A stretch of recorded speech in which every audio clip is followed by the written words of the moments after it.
इस वक्त नया रायपुर के सेक्टर 30 में हाउसिंग बोर्ड के उसी कॉलोनी में है जहां नकटी गांव के उन परिवारों को बसाया गया था जिनके घर कल प्रशासन ने तोड़ दिए थे। इस कॉलोनी में आने के बाद जो सबसे पहली और परेशान करने वाली चीज़ हम लोगों को पता चली है वो ये है कि जितने भी परिवार वहाँ नकटी गांव से यहाँ स्थानांतरित किए गए हैं उन सब को ये जो हाउसिंग बोर्ड का ईडब्ल्यूएस के ये जो मकान हैं, ये जो फ्लैट हैं, उसमें सबसे ऊपरी यानी चौथे फ्लोर पर उनको रहने के लिए जगह दी गई है।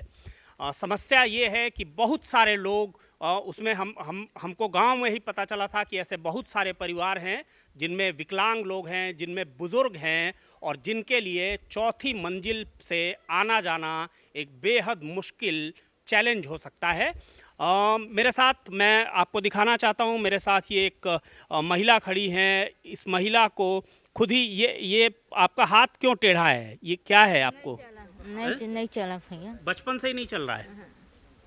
अच्छा, तो ये क्या पोलियो है? ना कर रहे हैं तब से हुए। हाँ। का बोल भैया, मैं का बोल। तो इनको बचपन से ही पोलियो की शिकायत है और अब इनको जो घर दिया गया है, ईडब्ल्यूएस का एक मकान दिया गया है जिसमें एक कमरा होगा, उस कमरे तक पहुंचना इनके लिए फ़िलहाल जो सबसे बड़ी परेशानी है और जो सबसे बड़ा चैलेंज है वो यही है कि जो घर इनको रहने के लिए दिया गया है उस पर वहाँ तक ये लोग कैसे पहुँच पाएंगे। अभी हम आपको ऊपर लेकर के चलते हैं और दिखाते हैं कि जो जगह इनको दी गई है रहने के लिए वहाँ पर क्या स्थिति है। एक और चीज़ बताइए मेरे को, आपके घर में कितने लोग हैं? मोर घर में 4 बहनी और 4 जन, एक 2 भाई। तो कितने बड़े बड़े हैं वो आपकी बहन और भाई? शादी होके चल दिया है। अच्छा, अभी जो घर है इसमें कितने लोग रह रहे हैं? माता जी बेटी रह रही था, हम 2 जन। हाँ। और आपकी माता को भी कोई तकलीफ है क्या? कितना उम्र है उनका? साल से चलता है, वो कौन उठे बैठे नहीं सका हूँ। तो जैसा कि ये महिला बता रही हैं, इनकी माँ की उम्र 60 साल है और वो उठने बैठने से भी लाचार है। तो एक बार चलेंगे हम इनके घर पर, चौथी मंजिल पर, और देखेंगे कि वहाँ हालात क्या हैं।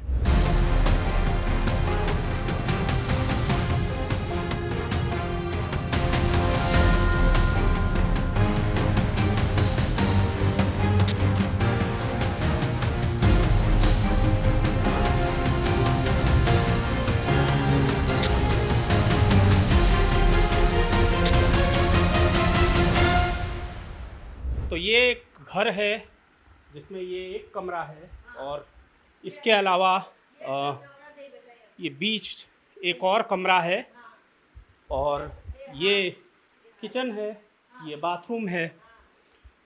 और दाई, कितने लोगों का परिवार अभी इस घर में रह रहा है? हम 4 परिवार हैं, 4 जन सियान और 2 जन लड़का। सब एक ही घर में रह रहे हैं? हाँ, एक ही में रहे बेटा, एक ही में रहे हैं। नहीं, आपका तो ये बेटी भी है बता रहे हाँ, हैं, जो बेटी विकलांग है, जिसको हाँ, पोलियो है। हाँ, मोर बेटी। तो ये इनके साथ मतलब इस घर में कुल कितने लोग रह रहे हैं? हमार 4 सियान 2 लड़का। 6 लोग रह हाँ, रहे हैं। 6 जन। तो जैसा कि ये बुजुर्ग महिला बता रही है, इस 2 कमरे के मकान में 6 लोग रह रहे हैं फिलहाल, और सरकार इसे बहुत बड़ा एहसान बताते हुए ये जताने की कोशिश कर रही है कि इन लोगों के लिए क्या ही सुंदर व्यवस्था की गई है। मुझे बताया गया कि इस महिला की उम्र 60 साल है और 60 साल की उम्र में जब मैं नीचे फ्लोर से सीढ़ी चढ़ के आ रहा हूँ और मेरी सांस फूल रही है, तो आप अंदाज़ा लगाइए कि 60 साल के इन बुज़ुर्गों का ये चौथे फ्लोर पर चढ़ना उतरना कितना दुरूह काम हो सकता है। मैं काले जगह ते उतरे नहीं है, ले बता मोर 4 मंजिल में फेंक दी, मैं कैसे कर रहा हूँ? ले दो आए। अब घर में लड़का मन सकला करे चल दी होती बर घर के ला, तब उतरे जगह पर मोर परेशान हुआ थे। आए मैं नीचे में दे देते मोल का हो दी, मैं नीचे मांगे नहीं दी मोला नीचे नीचे से नहीं चेक किराया दे रही से पूरा भर भर के दीजिए हैं। और गांव में जो आपका घर था उसमें कितने कमरे थे? 3 कमरा रही से एक किचन ये रसोई? हाँ खाना बने फिर अंगना रही से बाउंड्री रही से है। हाँ पर्ची रही सी है वहाँ लम्बा लम्बा। हाँ 2 ठन कमरा पड़ जाते रही से खटिया। तो आपको घुटनों की तकलीफ है आपको? नहीं चढ़े उतरे सका था बेटा। तो कैसे? हाथ में लकवा मार दी। अच्छा, आपको ऑलरेडी लकवा है? हाँ क्या तकलीफ है आपकी माँ को? 15-20 दिन हो गया है, लकवा मार रहा है। हम्म, तो अभी दवाई चल रहा है 20 में, अब महीना भर हो गया है दवाई, लकवा चल रहा है, मतलब उनका दवाई चल रहा है अभी। लकवा मारा है हाथ से और घुटनों में दर्द है, तो चढ़ने में भी दिक्कत है उनको। आपकी शादी हो गई है? मेरा नहीं हुआ है। अच्छा, आपकी बहनों और बहनें भी हैं? है तो इस एक घर में कितने लोग रह रहे हैं आप लोग? टोटल अभी ना 6 जन है। अच्छा, हाँ और 2 बच्चे। मतलब 6 2 8 लोग हैं इस घर में। हाँ हाँ। तो जब सत्ता का नशा इतना सर पर चढ़ जाता है कि आपको लोगों की तकलीफ दिखनी बंद हो जाती है, ये उसी का नतीजा है कि जब आप लोगों को जानते नहीं हैं, अपने वोटरों को जानते नहीं हैं, तब ऐसी स्थितियां बनती हैं कि आपको मालूम नहीं है कि आपने पोलियोग्रस्त लोगों को और विकलांग लोगों को चौथे फ्लोर पर रहने के लिए उनकी व्यवस्था कराई है, और आपको लगता है कि आपने बहुत बड़ा एहसान किया है इन गरीबों के ऊपर। अभी बहुत सारे घर और हैं, हमें पता चला है कि गांव के और भी बुजुर्ग और इसी तरह शारीरिक परेशानियों से ग्रस्त लोग दूसरे भी हैं जो इसी सेक्टर 30 के अलग अलग आवासों में रह रहे हैं। हम कोशिश करेंगे कि उनकी भी स्थिति क्या कहना चाहिए, उनकी क्या दुर्दशा है, उसको भी आपको दिखाने की कोशिश करेंगे। अब मेरे को एक और चीज़ बताओ, आप खुद क्या काम करते हो? मैं लेबर का काम करता हूँ। अच्छा, हाँ तो कहाँ करते थे आप लेबर का काम? मैं अपना मतलब मकान वाला काम करता हूँ, जो भी मिस्त्री काम करते हैं ना, उनको माल मसाला जो भी है वही काम करता हूँ, मकान वाला काम। तो कहाँ आप काम करने के लिए जाते कहाँ थे? माना कैंप। माना कैंप। हाँ। तो अब यहाँ से तो माना कैंप बहुत दूर है, तो अब क्या करोगे आप? कैसे जाओगे वहाँ काम करने के तो लिए? बहुत समस्या है जाने के लिए, बहुत दिक्कत है, बहुत दूर है। अब इधर आसपास में देखना पड़ेगा काम वाम। समस्या है, बहुत दिक्कत है, बहुत दूर है माना कैंप जाने के लिए। तो 2 चीज़ें जो बहुत स्पष्ट समझ में आ रही है, उसमें पहली ये है कि बच्चों की पढ़ाई, क्योंकि जिन बच्चों के एडमिशन वहाँ के नज़दीकी स्कूलों में हो गए थे, जो नकटी गांव है उसके नज़दीक में माना है, माना एक ठीक ठाक बड़ी जगह है, वहाँ एयरपोर्ट है, और माना क्षेत्र में बहुत सारे स्कूल भी हैं। तो नकटी गांव के जो स्टूडेंट हुआ करते थे, जो छात्र छात्राएं हैं, वो आम तौर पर सब माना जाते थे पढ़ने के लिए। लेकिन अब यहाँ सेक्टर 30 में शिफ्ट होने के बाद प्रशासन ने अभी जो इनके रहने की व्यवस्था की है उसमें बहुत साफ तौर पर लिखा है कि ये अस्थायी व्यवस्था है। ये कब स्थायी होगी ये कम से कम इन लोगों को तो नहीं मालूम है। इसके अलावा इनके बच्चों की पढ़ाई का क्या होगा, रोजगार के लिए ज़्यादातर लोग, हमने गांव में भी लोगों से बात की थी, लगभग सभी का कहना था कि जो भी मजदूरी करने के लिए जो लोग जाते थे वो अक्सर माना ही जाते थे। और अब क्योंकि माना की दूरी यहाँ से कम 20 किलोमीटर है, इन लोगों के लिए दूसरा जो संकट है वो रोजी रोटी का है, क्योंकि अब ये रोजगार के लिए कहाँ जाएंगे, और अगर इनको 20 किलोमीटर दूर माना जाना होगा तो वहाँ आने जाने में इनका कितना समय खर्च होगा, आने जाने में कितना पैसा खर्च होगा, इसका जवाब भी मिलना अभी बाकी है। तो उद्या अभी बल्ब कुल यहाँ लगाए तो इंचो नहीं है, कह के बोली से यहाँ तो नल नहीं है, ना कुछ नहीं है, न लाइट न कुछ नहीं है। अब अभी नहीं लड़का सो है भाई, वहाँ पानी नहीं है, पानी है लाली के यहाँ खोल दे हुई थी। अब का करबो भैया, हम चूल्हा में बना हमारे गैस हसीर आगे तो का करबो, चूल्हा में बनाबो खाना। हम दे दे बघारत हम भात ला, कोई तो खा पियर नहीं हमारे घर में, बघारे भात खाई ये देखाई बस कर देता हूँ कि करत हूँ भैया।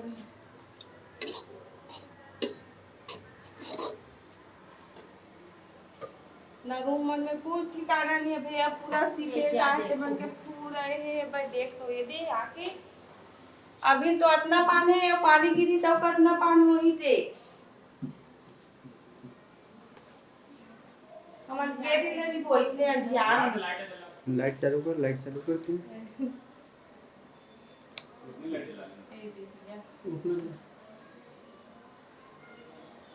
पूरा अंधियार एकदम हमन है 7 जन हाबर होती बस्ती रहन के है बैठ गई हो घर दा नक्की में पूरा चोरी हारी और भैया सामान पानी में मारे एकदम 7 घर में एमा 7 जन दे ना मला तो 12 जन के दे है यहाँ एक परिवार में एक हाँ एक ठा रूम ला भैया तो हमार देरानी बना एक ठा रूम में हमार नहीं है गुजारे नहीं कर सकन कि ना वहाँ छोड़ के चल दी से बा है अब कहाँ जाए ऊंचे रही नाटिक में तो मुँह तान के रही भैया कहाँ जाइए अपन गाँव की जगह छोड़ के तो पूरा है करके चल दे भैया देख से ये मदना द्वार के कुछ के व्यवस्था नहीं है। हिंदुस्तान में एक कहावत है, जाके पैर न फटी बिवाई सो क्या जाने पीर पर आई। जब नकटी गांव में हम लोगों से बात कर रहे थे तो बहुत सारे बुजुर्गों का कहना था, जो ऐसे बुजुर्ग जो आ करके ये जो घर इनको हाउसिंग बोर्ड के EWS के रहने के लिए दिए गए हैं, उसमें बहुत सारे बुजुर्गों ने मुझसे कहा कि जो विधायक हैं और जो मंत्री हैं जो उनको लेकर के तरह तरह के बयान दे रहे हैं, उनको आकर के कम से कम एक दिन इन घरों में रहना चाहिए। मैं आपको इन घरों की स्थिति दिखाने के लिए आया हूँ। ये 10 बाई 12 का एक हॉल है और पीछे 10 बाई 8 या 10 बाई 10 के आसपास का एक कमरा है। इसके अलावा ये एक छोटा सा किचन आप देख सकते हैं, और ये किचन जो इनको रहने के लिए दिया गया है, मैं आपको दिखाना चाहता हूँ कि ये किचन है, ये इसका सिंक है। सिंक के नीचे ना तो पाइप है ना यहाँ कोई नल लगा है। इस घर में ये ब्लॉक 76 का EWS का एक फ्लैट है जिसमें लाइट भी नहीं है, और ये लोग बिना लाइट के, ये महिला जो है यहाँ बिना रोशनी के बिना पंखे के रह रही है। दीवारों पर आप देख सकते हैं ये 4थे फ्लोर का मकान है और यहाँ बुरी तरह दीवारों पर सीलन है। इसके अलावा इस परिवार के पास क्योंकि गैस की व्यवस्था नहीं है तो मजबूरी में ये परिवार बाहर जो है वो चूल्हे पर किसी तरह लकड़ी वकड़ी का इंतजाम करके किसी तरह खाना बना रहा है। इस परिवार में भी एक बुजुर्ग महिला है। आप फिर से एक बार अंदाजा लगाइए, इनको देख करके लग रहा है कि इनकी उम्र जो है 60-65 साल के आसपास होगी, लेकिन ये महिला अब किस तरह इस 4थे फ्लोर से उतरना और चढ़ना करेगी, ये उसके लिए कितना मुश्किल होगा, ये वो महिला खुद ही जानती होंगी। जी, बाथरूम भी दिखाना चाहेंगे। ये है वॉश बेसिन है, ये वॉश बेसिन है, इसमें ना नल है ना इसकी पाइप है, और यही कुछ स्थिति बाथरूम की है। ये बाथरूम है जिसके इसमें महिलाएं नहाएंगी, जहां खिड़की में किसी तरह का कोई पर्दा नहीं है, खिड़की टूटी हुई है। और ये एक लैट्रिन है जिसका आप देख सकते हैं, जो उसका सिस्टर्न है वो उसका ढक्कन निकला हुआ है, और इस लैट्रिन में भी खिड़की जो है वो टूटी हुई है। तो इस हाल में इन लोगों को यहाँ रखा गया है। एक छोटा बच्चा आप देख सकते हैं यहाँ बिस्तर पर सोया हुआ है, और यहाँ ना तो कोई पंखा है। खैर, जब बिजली ही नहीं है तो अगर पंखा होगा भी तो क्या होगा। यहाँ इन लोगों ने किसी तरह अपना सामान यहाँ ला करके फिलहाल अस्त व्यस्त स्थिति में रखा हुआ है। अभी इनको गृहस्थी को जमाने में समय लगेगा, और इनको ये भी नहीं मालूम है कि ये व्यवस्था इनके लिए कब तक के लिए है, क्योंकि सरकार की ओर से एक जो पत्र इनको दिया गया है या सरकार ने जो विज्ञप्ति बाकी लोगों को भेजी है उसमें बहुत स्पष्ट रूप से ये लिखा हुआ है कि ये व्यवस्था अस्थायी है। दीदी, मुझे ये बताओ, आज आप खाना बाहर क्यों बना रहे थे? हमार करा गैस नहीं है तो हम लकड़ी छे दम बनाथन भैया। अच्छा, एक चीज़ और बताइए, ये बाहर जो बुजुर्ग महिला है ये कौन है? वो हम माँ हरे। कितनी उम्र है उनकी? अब वो का 60-65 साल होगी सोई से। और चढ़ने में तो लगी और दिक्कत, तो वह 4था मंजिल में दे हाबे, और पहला मंजिल ला मांगथन ता नहीं मिले, ऐसे की के बोले हेबे। तो ये बताइए मुझे कि इस घर में अभी इस घर में कितने लोग रह रहे हैं आप लोग? यहाँ 8 जने था अभी। 8 लोग। उसमें कौन कौन है?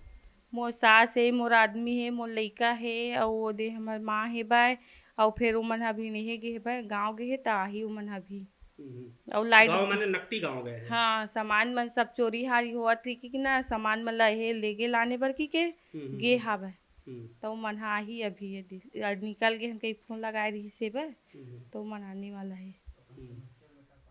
और क्या क्या दिक्कत यहाँ? अच्छा मेरे को ये बताइए कि पीने का पानी आप लोग कैसे लेकर आ रहे हैं? यहाँ तो कोई नल है नहीं। पीने के पानी वो जगह ले लाथन भैया नीचे ले जाके अब कैसे करबो? पीने के पानी की भी समस्या है, बिजली की भी समस्या, यहाँ एक ठन लाइट कुछ नहीं है भैया यहाँ तो हमन राहत हन कैसे राहत हन ते हमन जानबो हमन वैसने अधिकारी ये मन ह सांसद मन ह रहा है तो इसने अंधियार में तब जानबो आए बरसात में काहीं हीरू बिछरू भी डर है भैया ना लोग लेकल धर के आह बनो दे अंधेलम सो है नहीं। तो आप देख सकते हैं इन घरों की क्या स्थिति है। इनकी परेशानियों का तो ना आदि है ना अंत है। रात के 8:30 बज रहे हैं और मैं हाउसिंग बोर्ड के सेक्टर 30 के स्थित उसी EWS कॉलोनी में हूँ।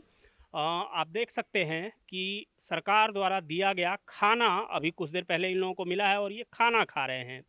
मुझे बताया गया कि ये मेहनत मजदूरी करने वाले लोग हैं और जो खाने की मात्रा है वो इनके लिए पर्याप्त नहीं है। ये लोग क्योंकि बहुत मेहनत करते हैं इसलिए ये खाना आम जो लोग हैं, आम जो शहरी हैं उनसे थोड़ा ज़्यादा खाते हैं।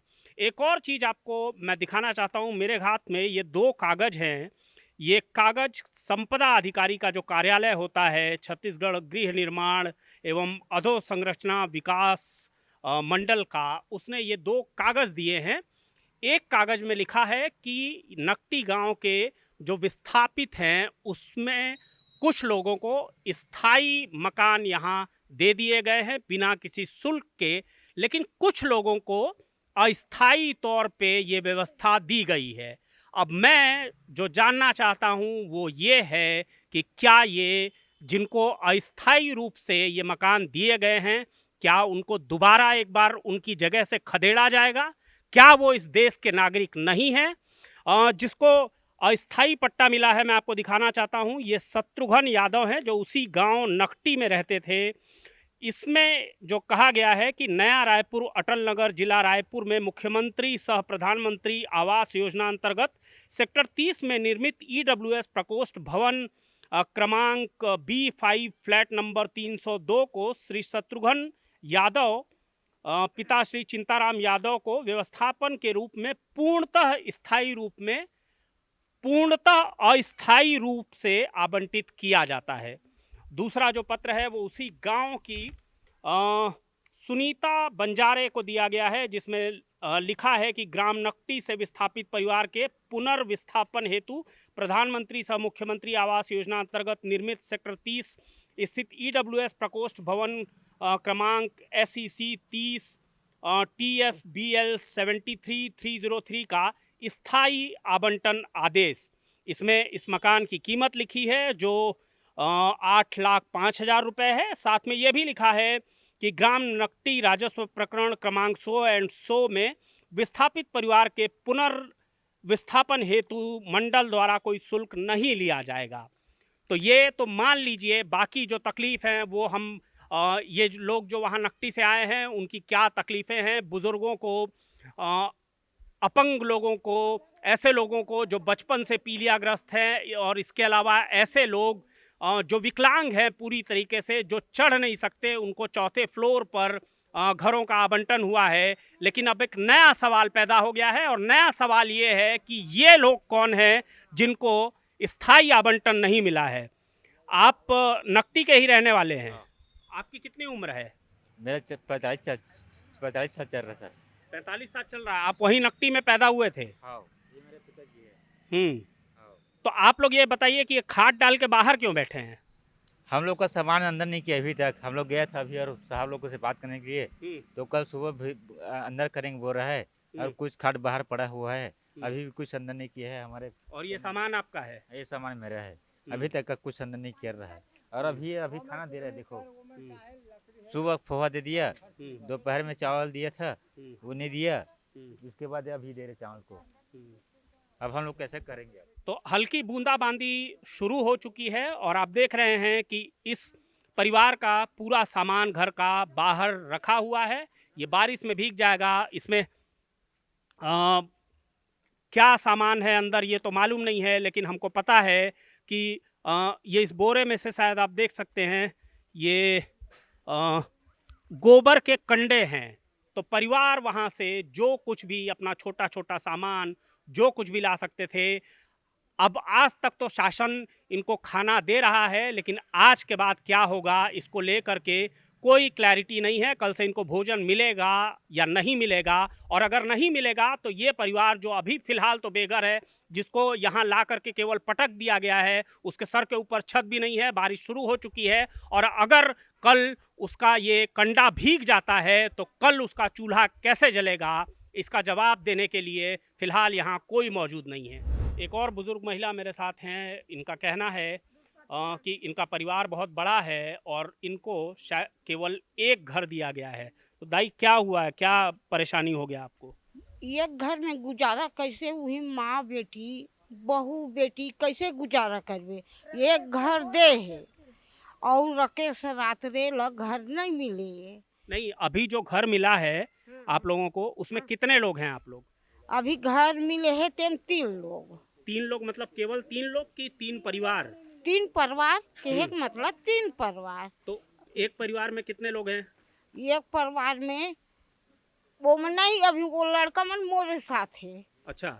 मोर साथ है। हाँ। शादी हो नहीं होते है। हाँ। और जो शादी है वो है, बाल बच्चा है, ते काल ट्रैक्टर धर के सामान धर के आ रही, तेला रूम नहीं मिले। तो वो कहाँ है अभी? अभी घर में है। यह में ऐसे रोड में इसने झिल्ली तान के बैठे, तब वहाँ बोलबे वहाँ नकटी गांव में? नकटी गाँव में ओकरे सती बोला था सर, मैं बाकी कुछ नहीं। तो अभी बताइए, आप मेरे को ये बताइए कि आप हैं, आपके पति हैं? मोर पति नहीं है। आप पति नहीं है आपके? हाँ। कितने बेटे हैं आपके? मोर 4 बेटा। और कितनों की शादी हो गई है? वो 2 के। 2 की शादी हो गई है। हाँ। और उनके बच्चे कितने हैं? ये झनके जौन सड़क में बैठे ना, तेकर 2 बच्चा है और एक जन के ना 5 बच्चा है। तो वो ला मिल गए का रूम है यहाँ। अच्छा। और वो 2 बच्चा है नहीं, 4 लोग है। अब मिमी बीबी और बच्चा 4 माई पिल्ला, तो वो ला रूम नहीं मिले। हाँ। और वो लड़का है खोरवा है। अच्छा। खोरवा है। हाँ, विकलांग है। विकलांग है। वो ऊपर नहीं चढ़ सके। ऐसे कह के ओकरे बन नीचे मकान कई वो कह के कहत रहे सर, और बाकी कहीं नहीं। बस सबकी परेशानी। तो जिस अंदाज में सरकारें बता रही हैं कि इन लोगों को वहाँ से उठा करके मानो स्वर्ग में ला करके रख दिया गया हो, लेकिन हकीकत क्या है और दावों की सच्चाई क्या है, इस बातचीत को सुन करके आप उसका बेहतर अंदाज़ा लगा सकते हैं। सेक्टर 30 EWS कॉलोनी के उस एक और घर में हम आए हुए हैं। यहाँ इस घर में आप देख सकते हैं कि ये इनकी गृहस्थी का सामान जो वो किसी तरीके से बटोर करके लेके आए थे, वो यहाँ बोरों में बंद होकर पड़ा है। एक बच्चा है जो ज़मीन में चटाई बिछाकर सो रहा है। गनीमत यह है कि कम से कम इस घर में लाइट है, लेकिन यहाँ भी एक बड़ी दिक्कत है, और वो दिक्कत ये है कि इस घर में जो महिला है वो महिला विकलांग हैं, और उनको क्योंकि चढ़ने उतरने में बहुत परेशानी है, तो कल रात से जब ये लोग यहाँ आए हुए हैं, ये महिला ऊपर 4थे फ्लोर पर हम कह सकते हैं कि एक तरीके से लटकी हुई है। दीदी क्या दिक्कत है आपको? विकलांग नहीं, जोर से बोलिए। मैं रही नहीं सको, मैं हमार विकलांग है, एकदम में दर्द हो तो गोढ़ा चढ़ने उठने के बहुत एकदम कमजोर हो भाई। मैं सर ला बोले हो मैं विकलांग हो, ऐसे कि तो का बुकिंग हो गए है मकाम होती के नीचे के, ऐसे कि तो लना रहने पड़ी ऊपर में, ऐसे बोल दी साहबे, तो मैं मजबूरी में फिर एकदम ही होती हूँ ऐसे की के। खाली रूम नहीं, सब ऊपर खाली घर है, इसे नीचे वाला सब है। आप अच्छा ये बताइए कि इस घर में अभी कितने लोग हैं आप लोग? हम 5। 2 आप हस्बैंड वाइफ और 3 आपके बच्चे? हाँ। अच्छा, परिवार मतलब 5 परिवार। हाँ। तो यहाँ पानी वानी है जब से आप लोग आए हैं? अच्छा, तो जब आप लोगों ने आपने बताया अधिकारियों को कि आपकी पत्नी विकलांग है और चौथे ना बता तो खुद किसे और खुद खाली नहीं है, दूसरा मिली ऊपर में ऐसे एक जगह है, ऐसे एक बोली से। हाँ और बच्चों की पढ़ाई का क्या होगा? मैं देख रहा हूँ आपकी एक बेटी है, वो तो स्कूल जाती होगी। वही तो चिंता चाले देखना कहाँ कैसे करबो, कहाँ भेजबो, ऐसे लागत है। हाँ कारण के पढ़ाई नुकसान होत ना जबरन, ऐसे कहना है। हाँ कुछ कोनो मेरे देती जगह उगह तू जा रही गाँव डहा रही हमारा के कहने के मतलब हुई है। हाँ वो लाहे हमला तो हमला हमार लइका मन के भविष्य चलो देखी वहाँ हम लाहे तो हम नहीं जा सकन वहाँ वो बताही हमार लइका मन के हेला वहाँ हमू कमा नहीं सकन वहाँ कुली का बाड़ी कमाते हमार लइका मन के वो देखी वो खुद देखी वहाँ हमला कल लाए है ना तो वो खुद देखी हमार लइका मन के भविष्य ला वो खुद आप काम क्या करते हैं? मैं इसने हेल्परी काम करता हूँ, साइड वाला काम। हाँ कुली का बाड़ी करता हूँ मैं। तो काम करने के लिए कहाँ जाते थे आप? माना कि मैं चलते काम। अच्छा। हाँ हमारे गांव के पास लगा हुआ, हाँ वहाँ जाता हूँ काम में। तो मजदूरी करते हैं? मैं आप रोजी पे मजदूरी करते हैं? खाना वो कमाना इसी हिसाब है। हाँ तो अब माना कैंप तो यहाँ से बहुत दूर है, तो अब आप काम करने के लिए कैसे जाएंगे? कैसा करेंगे, कोनो मिलेगा तो ही करेंगे, ऐसे बोल रहे हैं। हाँ हाँ वो बता ही ना वहाँ कौन कुछ जवाब दी वहाँ बुलाए थे लाने थे है कर ही। आपको ये घर का कुछ कागज मिला क्या? पर्ची तो दिया है। कहाँ है पर्ची? हाँ ले आइए ना। तो ये तोशन यादव नाम है, तो तोशन यादव को भी ये जो घर का कागज़ दिया गया है इसमें लिखा हुआ है कि ये भी विस्थापन हेतु अस्थायी रूप से सदन आवंटन करने के संबंध में है और इनको भी फ़िलहाल जो कागज़ है वो अस्थायी आवंटन का ही है। तो इनके ऊपर भी हमेशा जब तक कम से कम इनको स्थायी आवंटन का कागजात नहीं मिल जाता तब तक तो इनके ऊपर एक बार इनको फिर कहाँ फेंक दिया जाएगा, फिर कहाँ ढकेल दिया जाएगा, इस संशय की तलवार लटकी रहेगी। धरसींवा के विधायक जिनके मतदाता इस नकटी गांव के लोग भी हैं, उन्होंने कल जिस अंदाज में मीडिया को बयान दिया, सुशासन सरकार की तारीफ की और ये कहा कि मामले का पटाक्षेप हो गया है। जब कोई बहुत बड़ी बड़ी बातें करता है या आम बोलचाल की भाषा में कहें तो बहुत हाँकता है, तो मैं एक फ्रेज़ यूज़ करता हूँ हिंदी में, एक मुहावरा जिसको कहते हैं अघाए हुए पेट की अपान वायु। कैमरामैन धर्मेंद्र के साथ सेंट्रल गोंडवाना खबर के लिए राघवेंद्र।